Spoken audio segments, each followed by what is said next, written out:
మాల సంఘాల జేఏసీ తరఫున మాట్లాడుతూ ఉన్నాం. ఎస్సీ వర్గీకరణ చేయాలని చెప్పి మా మిత్రుడు రేపు 7వ తారీఖున 1,00,000 డప్పులు 1000 గొంతులు అనే కార్యక్రమం పెట్టిండు. ఈ 1,00,000 డప్పులు 1000 గొంతుల్లో మాదిగలు అనే వాళ్ళు ఎవ్వరు కూడా తిరగడం లేదు.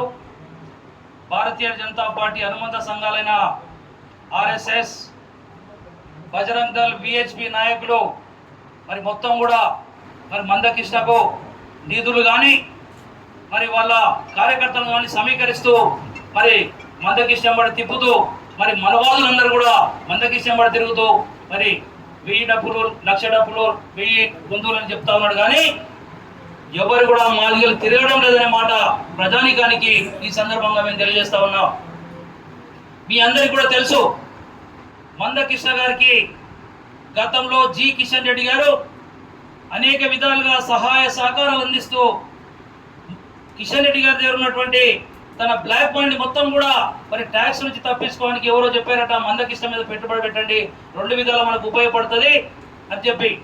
ఇది జరుగుతున్నటువంటి నాటకం, ఇది జరుగుతున్నటువంటి కార్యక్రమం.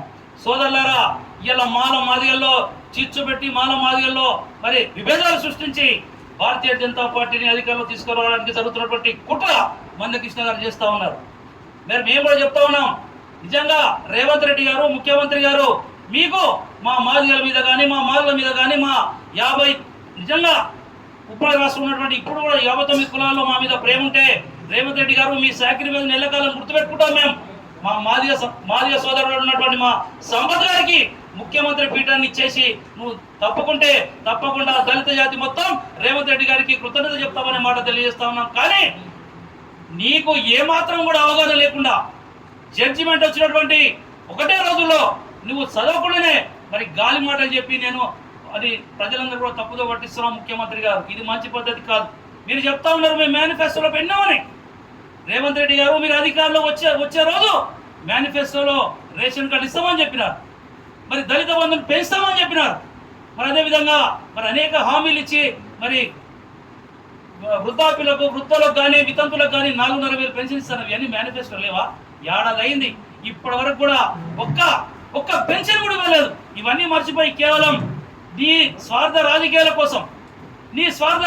కోసం ఇలా రేవంత్ రెడ్డి గారు మెడకేసుకొని మరి దళితుల మధ్య చిచ్చు పెట్టి డ్రామాలు చేస్తున్నటువంటి ముఖ్యమంత్రి గారు, ఒకవేళ కనుక మీరు మొండిగా ఎస్సీ వర్గీకరణ రేపు అసెంబ్లీలో ప్రవేశపెడితే తప్పకుండా మీ పదవికి ముప్పు వస్తుంది. మాలను ఊరుకోరు. మరి మాల మాదిగలకు న్యాయం జరిగే వరకు మేము పోరాడుతాం. ఇది కేంద్రంలో మోడీ గారు, అమిత్ షా గారు మనువాదులు ఆడుతున్నటువంటి నాటకంలో మరి రేవంత్ రెడ్డి గారు బలి కావద్దని చెప్పి నేను మరొకసారి మరి మాల సంఘాల జేఏసీ తరఫున విజ్ఞప్తి చేస్తా ఉన్నాం. తప్పకుండా రేపు 1,00,000 డప్పులు కానీ 1000 గొంతులు కానీ నిజంగా ఏదన్నా జరగరాది మరి ఈ మనవాళ్ళు ఏదైనా కుట్రలు చేసి హైదరాబాద్ నగరంలో ఏదైనా అల్లాలు సృష్టిస్తే ముఖ్యమంత్రి రేవంత్ రెడ్డి గారి బాధ్యత వహించాలి. ఇదంతా కూడా మెడకేసుకోవాలని చెప్పి నేను విజ్ఞప్తి చేస్తా ఉన్నాం.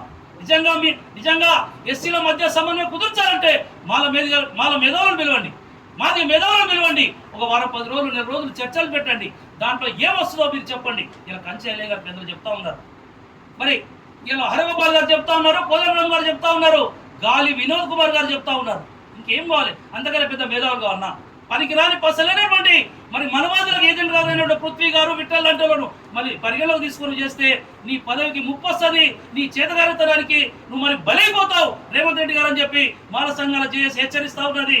రాబోయే రోజుల్లో ఎవరికి అన్యాయం జరిగినా మాలలు మాత్రం ఊరుకునే ప్రసక్తి లేదు.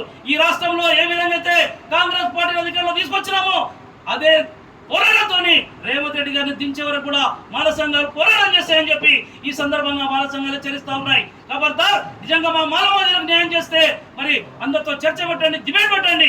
ఎక్కడైతే న్యాయం జరగలేదో అనగారిన కులాలు ఉన్నాయో ఇలా డక్కలి లాంటి వాళ్ళను మరి అదేవిధంగా సంచార జాతులు వాళ్ళు వెనుకబడున్నారు, వాళ్ళ కోసం ఆలోచించమని ముఖ్యమంత్రి రేవంత్ రెడ్డి గారిని విజ్ఞప్తి చేస్తా ఉన్నాం. మరి ఒకటి మొన్న మా వివేక్ గారిని నిజంగా ప్రజానాయకుడు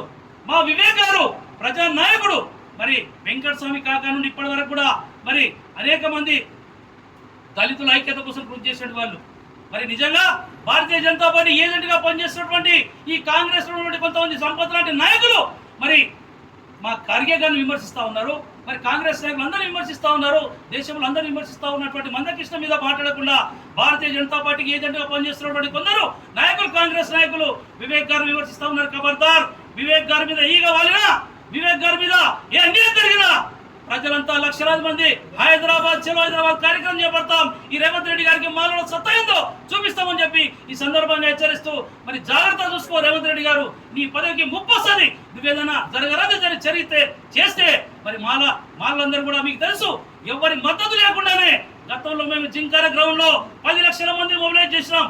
ఎవరి సపోర్ట్ లేదు, ఎవరి సహకారం లేదు.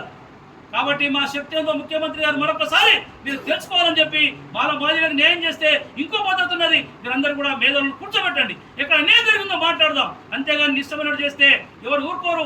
ముఖ్యమంత్రి రేవంత్ రెడ్డి మరొకసారి చెప్తున్నాం, నీకు మా మాదిగల మీద ప్రేమ ఉంటే నువ్వు తప్పుకొని ఒక మాదిగ నాయకునికి ముఖ్యమంత్రి చేస్తే మేమందరం కూడా నేను పాలాభిషేకం చేస్తాం ముఖ్యమంత్రి గారని మరి తెలియజేస్తూ మీరు సెలవు తీసుకుంటారు. జై హింద్, జై మాలా.